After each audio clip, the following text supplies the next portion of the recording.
क्या भारत समंदर का सिकंदर बनने की अंतिम सीढ़ी पर चढ़ चुका है? जी हां, साल 2026 का अंत भारतीय नौसेना के इतिहास में सुनहरे अक्षरों में लिखा जाएगा। फ्रांस का सबसे घातक लड़ाकू विमान राफेल एम जब भारत के स्वदेशी विमान वाहक पोत आईएनएस विक्रांत के डेक पर अपने पहिए टिकाएगा तो उसकी गूंज बीजिंग से लेकर इस्लामाबाद तक सुनाई देगी। लेकिन ये सिर्फ एक विमान की लैंडिंग नहीं है, ये 7.5 बिलियन डॉलर की एक ऐसी महाडील की शुरुआत है जो समंदर में भारत की स्ट्राइक पावर को बदल देगी। और इसी के साथ भारत और ऑस्ट्रेलिया के बीच जो गुपचुप तरीके से समुद्री रक्षा समझौता मजबूत हो रहा है, उसने दुनिया के रक्षा एक्सपर्टों की नींद उड़ा दी है। आज भारत तक पर हम इस मेगा मिशन का 360 डिग्री विश्लेषण करेंगे। नमस्कार, जय हिंद, मैं हूं आयुष और आप देख रहे हैं भारत तक। दरअसल इस साल होने वाली लैंडिंग को फर्स्ट फ्लाइट कैंपेन कहा जा रहा है, यानी FFC। अब आप सोच रहे होंगे कि अगर विमान फ्रांस का है और पायलट भी फ्रांसीसी है तो हमें क्या फायदा। देखिए, अब इसके लिए आपको पूरा सच जानना होगा। इसका सबसे अहम बिंदु है स्ट्रक्चरल टेस्टिंग। आईएनएस विक्रांत को भारत ने खुद बनाया है, लेकिन राफेल को फ्रांस ने। ऐसे में क्या विक्रांत का डेक राफेल के भार और लैंडिंग के समय लगने वाले झटकों को सह पाएगा?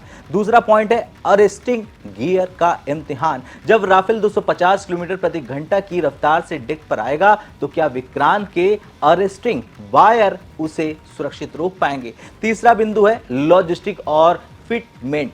विमान को डेक के नीचे हैंगर में ले जाने वाली लिफ्ट क्या राफेल के विंग स्पैन के लिए सही है? इन्हीं सवालों के जवाब इस FFC में मिलेंगे। बता दें, भारत ने 26 राफेल एम विमानों का सौदा किया है, जिसमें सिंगल सीटर और ट्विन सीटर यानी ट्रेनर दोनों शामिल हैं।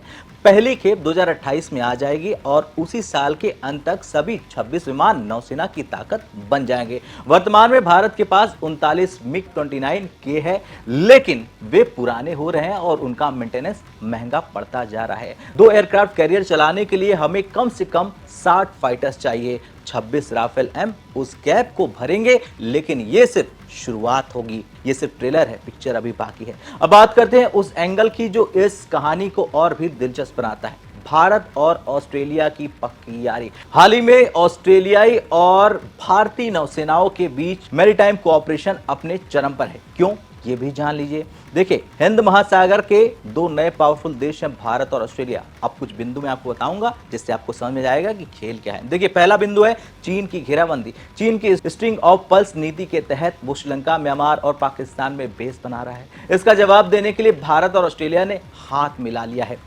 दूसरा मेन बिंदु है लॉजिस्टिक सपोर्ट एग्रीमेंट। अब भारतीय नौसेना के जहाज ऑस्ट्रेलिया के कोकोस द्वीप समूह और पर्थ के पास बने बेस का इस्तेमाल कर सकेंगे। यह हमें दक्षिणी हिंद महासागर में वो नजर रखने की ताकत देता है जो पहले कभी नहीं थी। तीसरा है अंडर वाटर डोमेन। दोनों देश अब पनडुब्बियों का पता लगाने वाली टेक्नोलॉजी साझा कर रहे हैं, यानी अगर कोई विदेशी पनडुब्बी इस क्षेत्र में घुसती है तो भारत और ऑस्ट्रेलिया के बीच संयुक्त नजर से बचना नामुमकिन होगा। 43,000 टन का ये स्वदेशी जहाज अब राफेल रेडी हो रहा है। इसके लिए विक्रांत के इंटरनल इंजीनियरिंग में कुछ बदलाव किए जा रहे हैं ताकि राफेल के स्पेसिफिकेशन, वेपन सिस्टम और फ्यूल रिफिलिंग सिस्टम को अडॉप्ट किया जा सके। ये दिखाता है कि भारत अब किसी भी ग्लोबल स्टैंडर्ड की टेक्नोलॉजी को अपनाने के लिए पूरी तरह से तैयार है। शायद यही वजह है कि रक्षा एक्सपर्टों का ये मानना है कि राफेल एम और आईएनएस विक्रांत की जोड़ी भारत को ब्लू वाटर नेवी के रूप में स्थापित कर देगी। यानी कि इसका मतलब है कि हम अपनी सीमाओं से हजारों मील दूर जाकर भी दुश्मन को आसानी से धूल चटा सकेंगे। साथ ही ऑस्ट्रेलिया जैसे क्वाड सहयोगियों के साथ मिलकर भारत इंडो पैसिफिक क्षेत्र में स्थिरता का सबसे बड़ा स्तंभ बन गया है। खैर, राफेल की दहाड़ और विक्रांत की हुंकार ने दुनिया हिला दी है।